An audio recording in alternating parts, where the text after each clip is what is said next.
Okay, well, as you see, we've got to where we've got to remove the clutch, the flywheel, and the bell housing. Right now I'm in the process of making a clutch pilot for this particular one. I'll just take measurements off the transmission shaft, and I've got a piece of scrap wood here. I'm going to turn it down. I make them for every time. Whenever I do this, I just make them. I don't buy them. And then I just keep them. Unfortunately, of the 4 or 5 I've got for tractors, none of them will fit this. So I just got to make one. It's not rocket science, but here we go.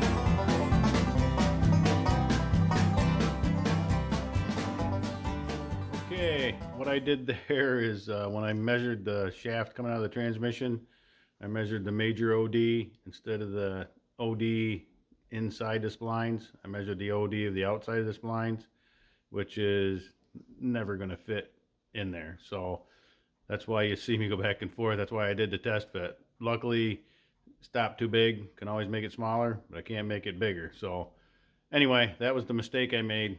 We're going to straighten that up right now.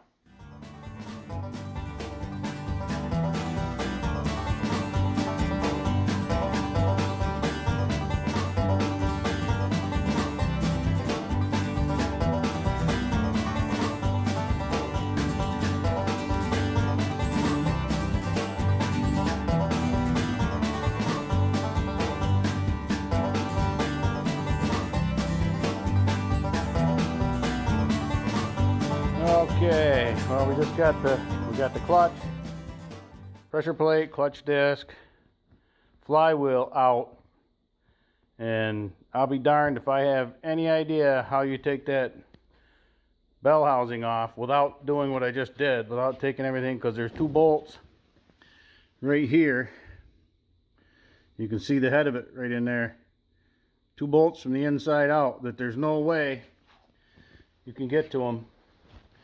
And if you could get to them from underneath, you know, coming up in, say the engine was still in the vehicle, coming up in this way, if you could get to those bolts, there's not room between the flywheel and the bolt for the bolt to come out of the hole so you could lift this off. So, I don't know. I say there's not room. I didn't try that, but it didn't look to me. It looked like the bolt was longer than the gap was. But anyway, I wanted to show you what mouse nest damage there is to this flywheel. Hopefully we can clean that up. That'll have to fit on the bigger lathe. I don't think that'll quite fit on this one, but there's the clutch disc, just about as bad. And then the pressure plate, oh yeah. So we'll have to see how well these clean up. I'm not too sure how hard it would be to find one. They should clean up all right. Looks like there's plenty of thickness there to work with, so it's just very frustrating. That's what mice can do. There was a huge mouse nest in the whole bell housing. Now I'm on to getting those last 2 bolts out of the bell housing, get that off of there, and then I'll get this thing mounted in an engine stand so we can start taking it apart just enough to put the new gasket set on it.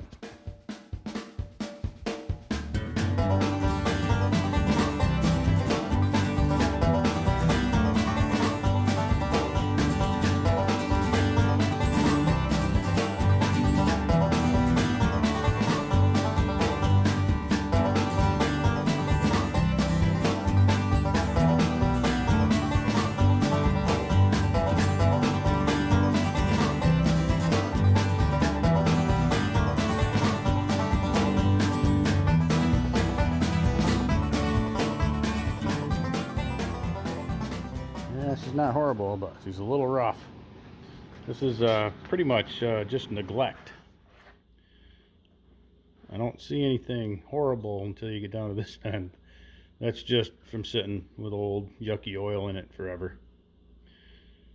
I drained the oil, changed it, and put good oil in it before I ran it.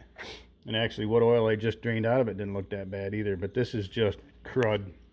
Actually, look at the crud that's fallen in here from when I rolled it over last night. Put the oil pan up, but it's wonder the oil filter was even pumping any oil. But that's what she looks like, and it ain't good. But it'll look better when I get done with her. I've seen worse in tractors.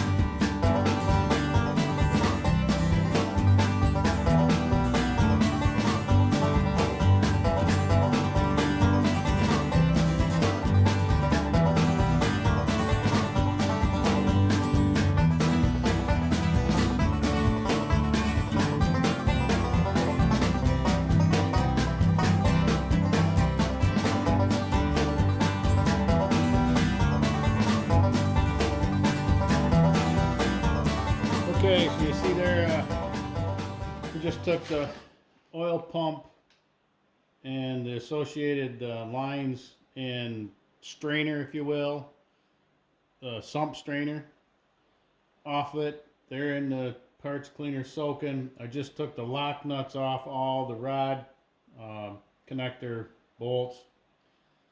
The next step, I gotta go fill my coffee, is to take the rod, the connecting rod apart and get the pistons out, and then we'll see what we got to do to get the crank out of it. That's it. So I'll be back with you.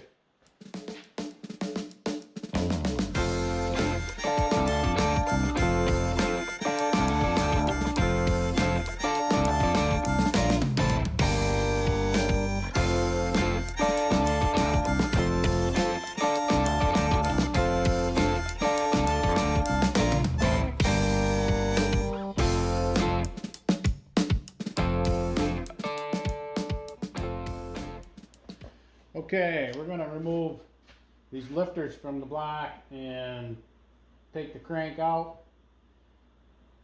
These lifters are so covered with crud on the other side that they come out, they won't just fall out. So I'm going to have to tap them out. Now what I'm going to use is, I've got a brass rod. I'm going to use my nylon hammer. Rubber on that end, nylon on this end. So we're not going to beat on it with anything that'll shock them, but all I need to do is push them out. I might be able to just, I can't push them out with my fingers, they move, but they're just stuck with all the crud in there. But anyway, I'll put you on hyper speed so you don't have to watch me do every little move here.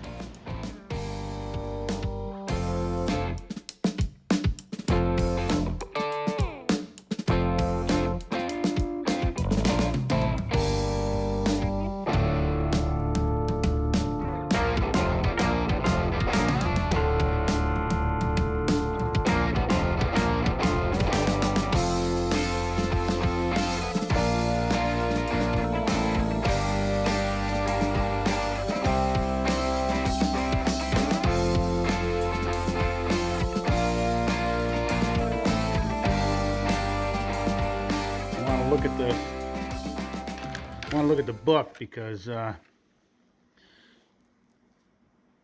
this cam gear, the only mark I see is that one right there. I'll get the light in here where I can point to it. If you can see it right off the corner of that light, that little round circle, that's the only one I see on that gear. But over here, whoop, there's one. Right, I just see it. I hadn't seen it before. Right there. So let me get the light and the phone and everything else, and I'll show you again. The one I see on the timing gear is right here, and the one I see on the crank gear I just found is right there. You can see it. That's the only one I see. There's other ID marks, But I don't see anything else I would have called any kind of a timing mark other than that one. And that should mark that tooth, and I believe this is marking, yep, a notch. So, all right, well, that's better. Good. I guess I don't have to go look at the book. I think I'll go look at it to make sure that's what I'm looking for. But anyway, all right, well, we'll get back to what we were doing.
I've got the two crank journals that I have the chains on over there. I've got wrapped with it's a real thick rubberized cork gasket material. I wrap a layer of that around there and put a zip tie on it to hold it, and then I can wrap a chain around it without damaging it. Odds of it getting damaged are pretty slim, but there's always a chance, so it never hurts to put that stuff on there. It's just some stuff I have. I've used it before. It works really good. It's just thick enough to provide that layer of protection.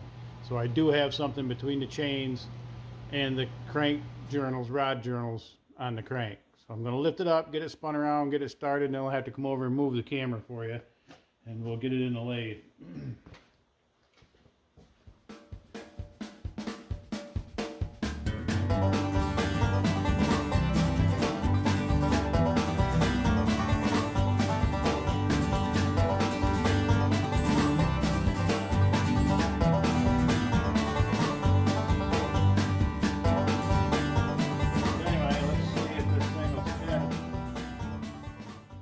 Hitting somewhere.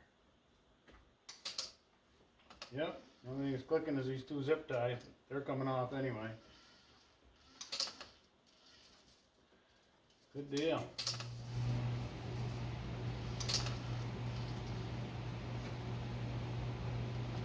What I'm going to do, once I make sure this carriage is missing everything, I'm going to crowd the chuck. If it hits anything, I want it to hit that chuck, not this crank. That looks pretty good. And what I'm going to do here so I don't get stupid, I'm going to lock that right in place so it can't move, so I don't hit anything. Alrighty. Probably could have put it over in the parts washer first, huh? But this isn't going to be that terribly hard to clean up right where it is. But anyway, alright guys, well that's that. I did get the rocker arm cleaned, laid out, ready to go. This is the parts that need to be sandblasted or cleaned table. This is the table with the parts that have been cleaned. So the next big items are the bell housing, which is here on the floor, and the transmission, which is over here. This needs to get cleaned up, primed and painted too. And then I'd like to, that sits right there. Gonna be doing several things. I gotta get the pistons cleaned up and laid out somewhere. Right now, I'm gonna start with just putting the oil pump back together all around. This is it. It needs to, obviously, we need to clean this plate up, just shine it up nice. Same thing with that surface. And then we do have a gasket for it. So we're going to get that all back together. And it is what it is.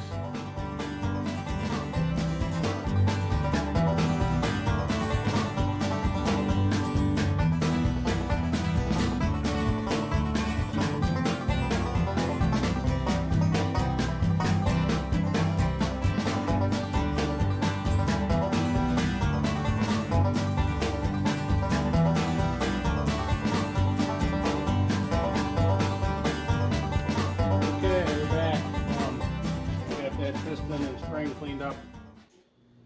So now we're going to put this thing back together, and if you notice, I used brake cleaner on it, so it's really dry. Actually, you got to be careful with that with bare steel because it will flash rust on you really fast. So I'm going to use a little setup oil here as I put this thing back together,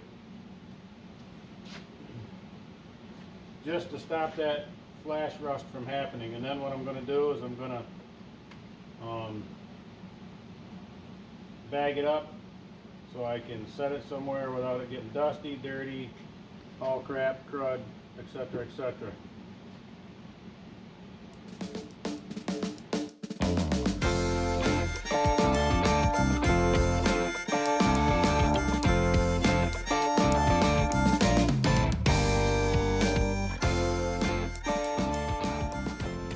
Piston's going to go in that way. Looks just like a bullet in there. And this is where it gets a little tricky. I may have to go change my gloves because this stuff is really slippery. I don't know if I'm going to be able to hold tools enough to push that spring down in there and get that pin back in place. Let's see, one of these little ones. Hopefully I can do this.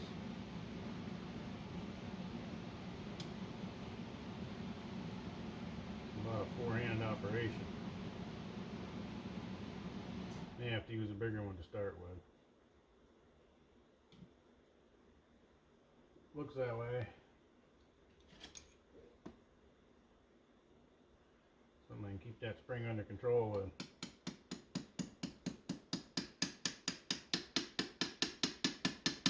As far as I can go with that one.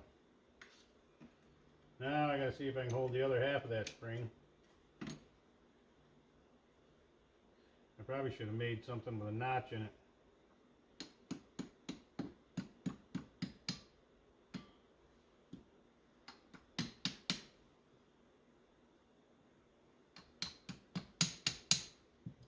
We got her. I'm guessing that piston in there ought to slide a lot easier than it did. Would be my guess anyway. If I can get in the piston. Oh yeah, much easier.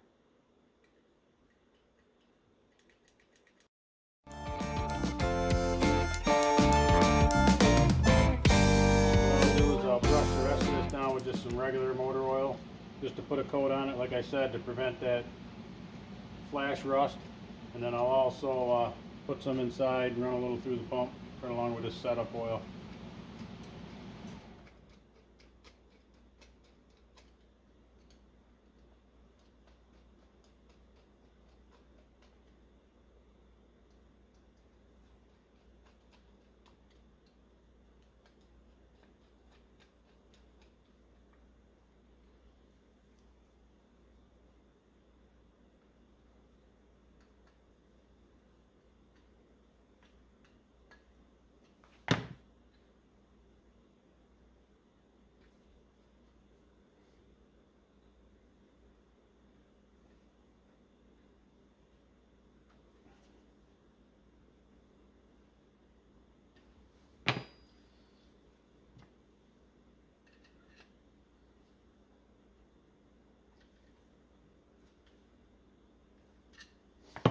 Okay, not good. Not good. Our oil pump won't turn. So we gotta look and see what the problem is.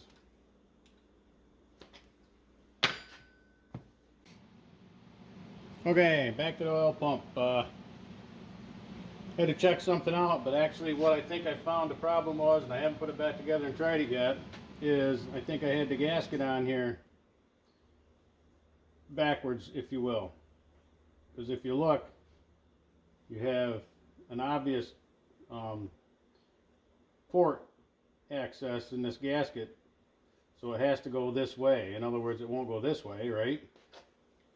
You can see doesn't line up, but if it goes this way, it does line up. However, if you put it on there this way, these line up, right? You get your holes lined up. What do you see? This is the way I think I had it together the first time. What you've got is the gasket is actually over here contacting this gear. All right, so this gasket will literally only go one way. It can't go this way or this way. It obviously can't go this way, right? We know that, but it laid out so it looks good this way or this way. But if we put it on here this way and line the holes up, now we can see we're missing the gears. So we're going to try it this way and see if that's what the problem was.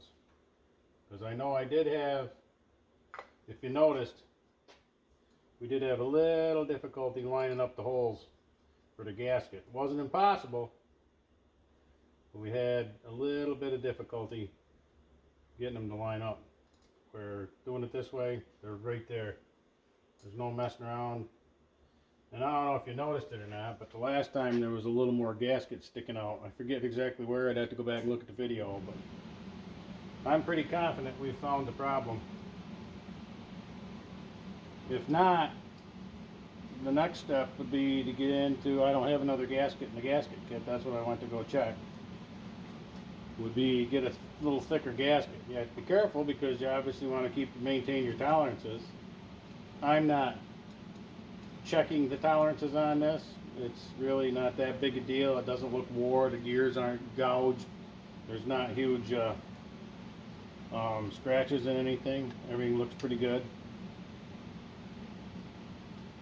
But I don't know if you noticed, this gasket on here is paper thin, which it's supposed to be. But if it's too thin,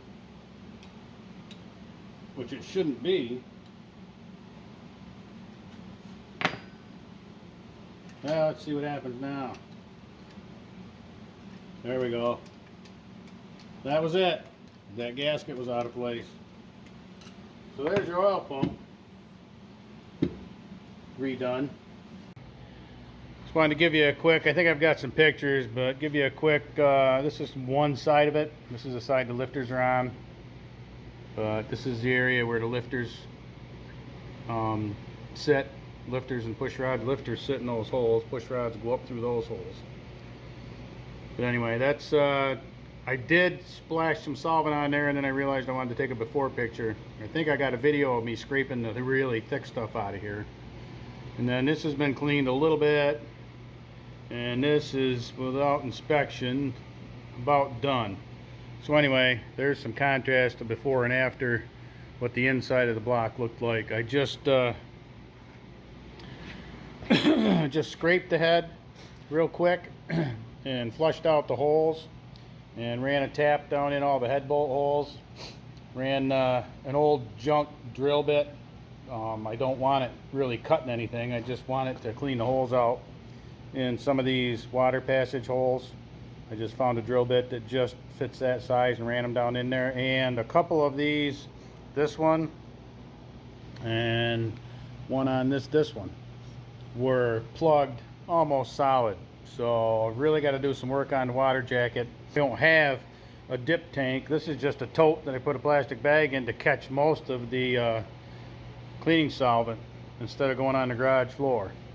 But anyway, I'll probably hang you guys up, put you on the tripod, and we'll go from there. But anyway, while you're watching this, don't forget to hit the like subscribe, and I will be posting more videos, so you might want to hit the notification bell just so you get a notification when I do post a new one.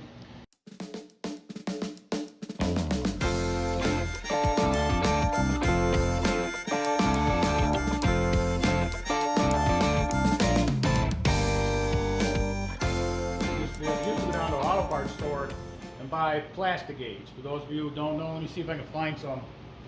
I rat holed away the last few pieces I could get my hands on, and I have it here in my garage. Matter of fact, a friend of my son-in-law gave this to me because I was asking him if he knew where I could buy some, and even he didn't know where. But anyway, this is plastic gauge. What it is inside here is a little tiny piece of, it's not plastic, but basically it kind of is. See that little tiny red line? That's it.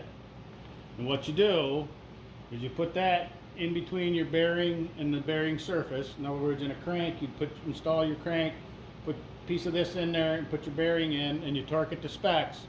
Don't turn it, you just torque it to specs. You take it apart and it'll flatten this stuff out and make it wider. And that's what all these notches here are. Every one of them tells you how many thousandths undersize it is, or what you have for a gap, in other words. And this one happens to be from 2 thousandths to 606 thousandths. This range is something to 3 thousandths, right here. Well, that's millimeters, so it's 0.25 to 0.76 millimeters. All right. Something to 3 thousandths inch. So this goes to 3 thousandths, this goes from 2 to 6 thousandths. Anyway, you put a piece of that in, you torque your bearing, you open it up, and depending on how wide, which one of these strips it matches up with, that tells you what the gap is.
Up with the inside down.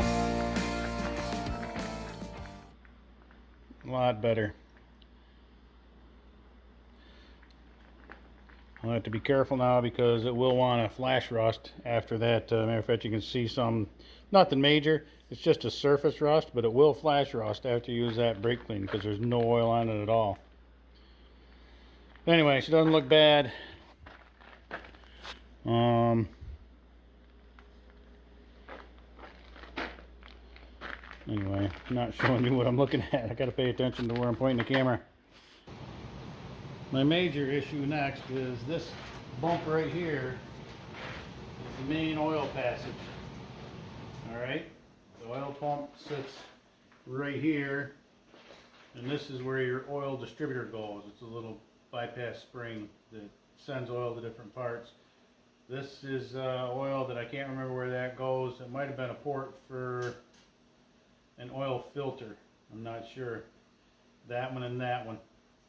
I'm not sure what that one did exactly. I had to refer to some of my pictures. This is your drain, water drain for the block. But anyway, this whole little passage right here, with all the oil passages being as nasty as they were, I'd really like to get that cleaned out. There is a soft plug in this end. Generally on tractors, there's screw plugs. And when I saw screw plugs in the little kit that they sent me, I was quite pleased, but now I'm disappointed because that's not what's in there. What's in there is actually a soft plug.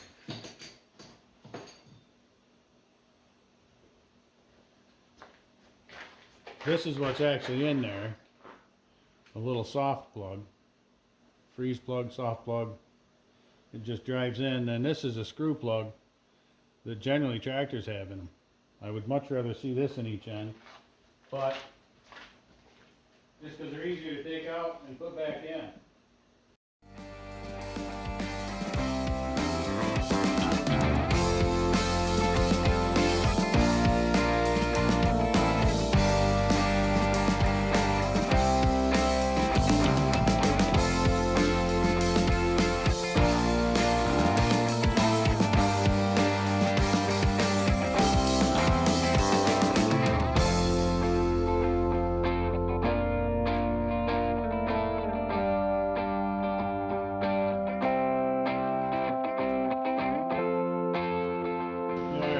Go get my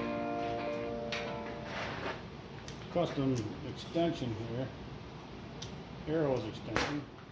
I had to do a little tweaking on it because it had gotten bent. It's bent, but it had gotten bent worse. I don't know if it's going to fit up in there or not. We got quite a bit of stuff out last time when I rolled it over. Quite a bit of stuff fell out, so we did actively move some stuff.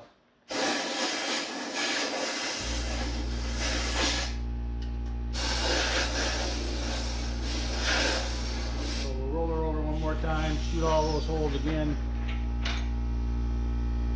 and then roll her back and see what happens.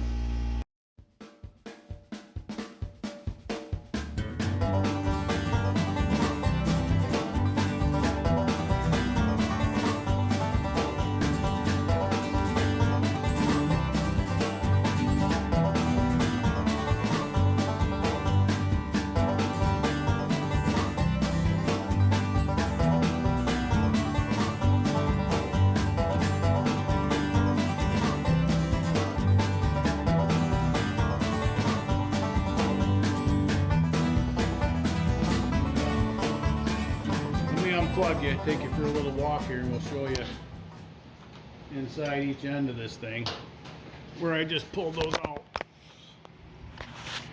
Bear with me here, I got to get the phone where I can hang on to it without pushing buttons I don't want to push. Alright, in there you can see that's this thing. Let me get the light, let me figure out how to do this with one hand.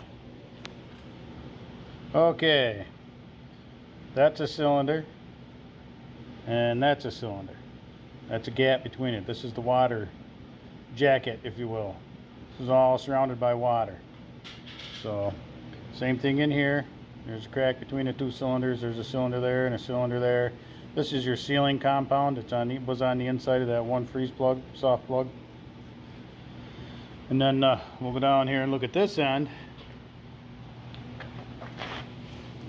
As soon as I can get figured out how to get the drop light and the phone and everything else in an area where they'll agree. You can see in there, you're looking right at a cylinder right there, and then it's just water jacket all the way around it. This end isn't bad. Got a little bit of crud down in there, but not too bad. But the other end, I'll take you around and show you that one. This was the one that was half rotted out.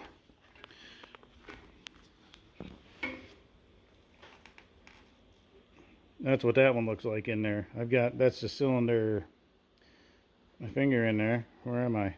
Nowhere's near it there. That's the cylinder back in there. That's just all build up of crud. So it all does need to come out of there. That's why that one rotted.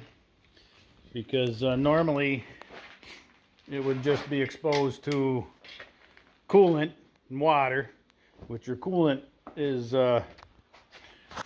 serves many purposes if you're using it.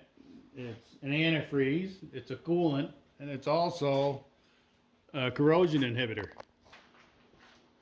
So you need to get farming done. You need this truck to be running. If it's low on antifreeze, coolant, whatever, you put water in it. You start running water, and that's when you start seeing the heavy duty corrosion. Then the downside of that is if you don't remember to put your antifreeze in there before winter, it could freeze and break. Theoretically, that's what these are for. If it freezes, it pops these out when it expands before it'll break the block. But I think a lot of water got ran in this, and either they put coolant in it in the wintertime or they just drained it. If they didn't use the truck all winter long, they probably just drained it and didn't fill it again until spring. Because it just looks to me like a lot of water in here, not too much coolant. Of course, you're dealing with the same thing back then that you're dealing with oils then and today. Oils back then weren't as high a quality that they are today. They didn't keep engines as clean as they do today. The fuels didn't, and the antifreezes didn't. The objective of the antifreeze was, quote, antifreeze, was to keep the water from freezing. Today it does a lot more things. But anyway, that's that. And let me know what you think about this content. If you like it, let me know. I'll try to keep bringing it. Tell me what I'm not showing you that you want to see. A lot of little stuff I'm not filming because for me it's really mundane, really boring stuff. But if you want to see the whole thing, just let me know. I'll make provisions for it. If you want to see everything from start to finish, I can put a camera right in the corner of the garage and just let it run all day long. And like I talked about a little earlier in this video, if I don't cut it out, it's just as easy to do that. Let the camera run all day long and cut out pieces that I don't want you to see than it is to keep remembering to turn the video on and film something I think is going to be interesting to you. So that's what I did with one of the tractors. I just left the camera running for the most part and just spoke to it occasionally when I thought it was necessary. So I'm thinking I might go back to that. So with all that said, have a great day. Don't forget to like and subscribe, and we'll catch you on the next one.